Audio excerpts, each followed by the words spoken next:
Australia holds one of the world's largest share of uranium resources. In 2022, it was the third largest uranium producer in the world after Canada and Kazakhstan. And I was fortunate enough to have a chance to work as a metallurgist at the Ranger Uranium Mine in north of Australia. It's located about 230 kilometres east of Darwin in the Northern Territory's World Heritage listed Kakadu National Park.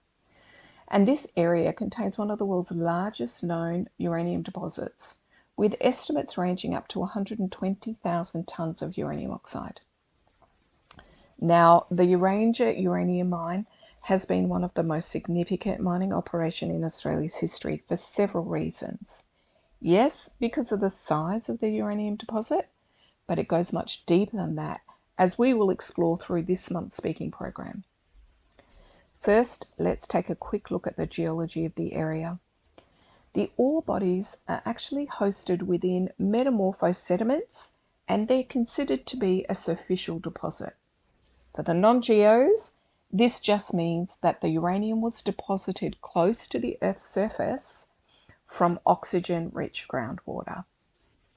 Now, specifically, the deposits are hosted in the Cahill Formation, which is made up of metamorphosed sandstone and slate. And geological studies have shown that the uranium was leached from granite bodies and circulated via groundwater before being deposited and concentrated along these boundaries, where oxygen-rich waters met reduced sulfur-bearing waters. They're considered to be a classic example of Paleo-Proterozoic unconformity type uranium deposits. Now, you don't have to be a geologist, don't panic if that means nothing. It just means that the uranium formed at an unconformity or a break between different geological units. The basement rocks are primarily metamorphosed granite at about 2.5 billion years old. And the Cahill Formation, sitting above, is made up of metamorphosed sediments like mudstones, siltstones, sandstones, and they're about 1.7 billion years old.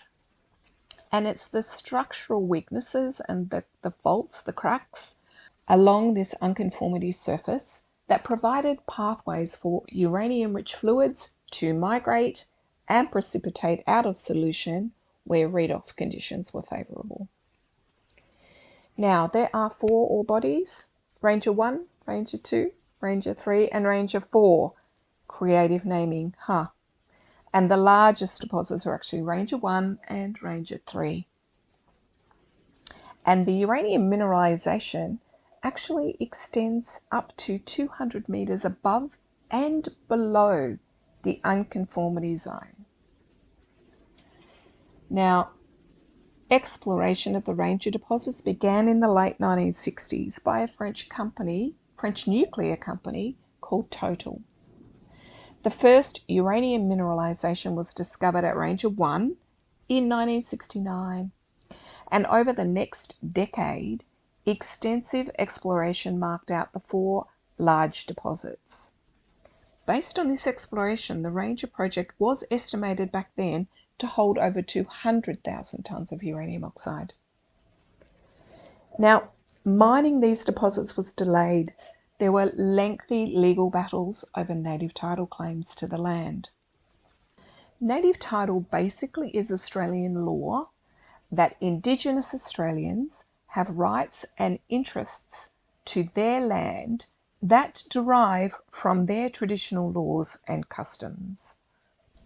The Mirarr people, traditional owners of the area, they lodged native title claims under the Aboriginal Land Rights Act that started in the 1970s.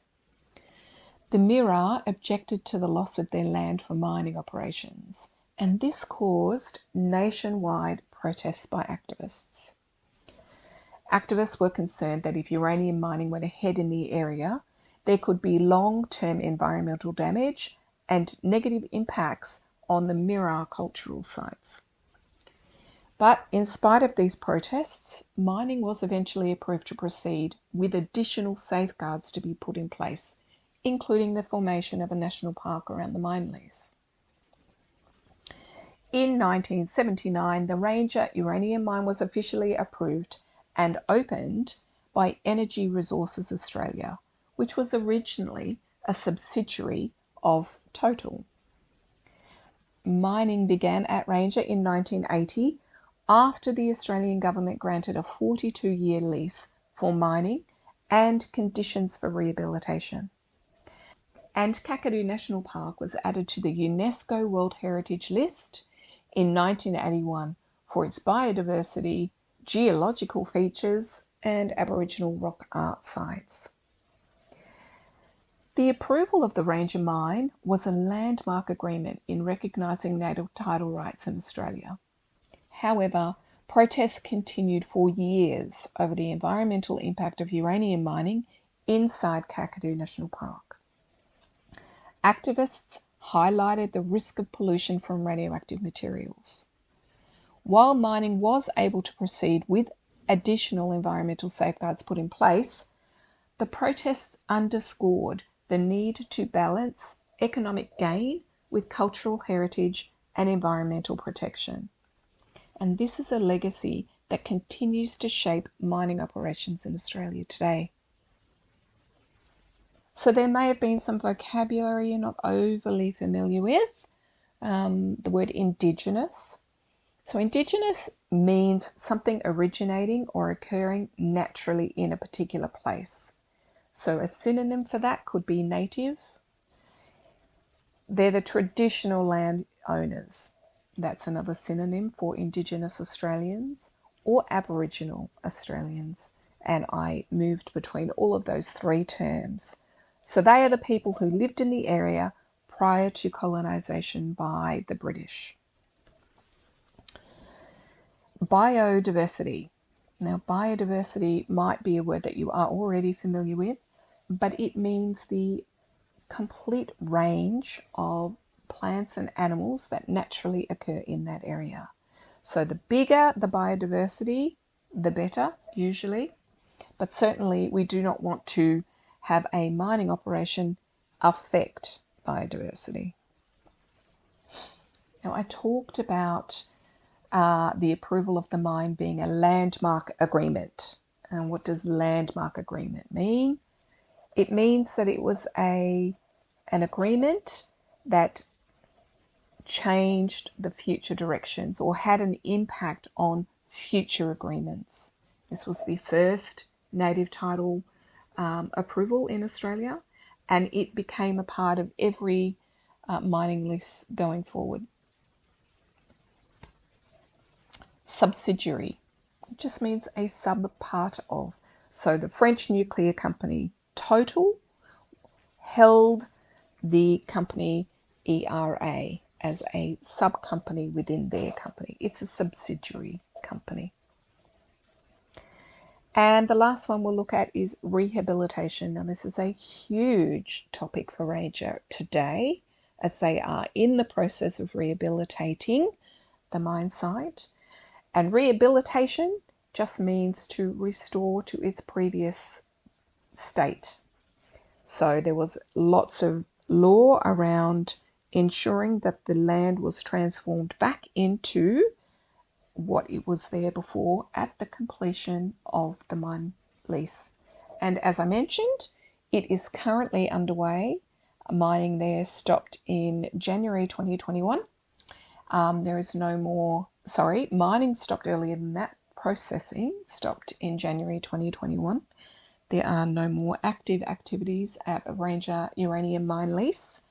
And we'll look at that in a little bit more detail over the next 2 weeks. Ranger has a very complex, really interesting history. It's an iconic mine site for Australian mining history.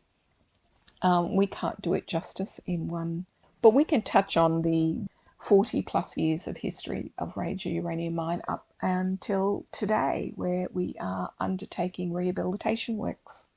If you're in the speaking program, let's chat. There's questions. I hope this sparks a lot of conversation. And if you are not in our speaking program this month, I hope you follow through for the next 2 episodes that follow for the overview of Ranger Uranium Mine history, implications for Australian mining.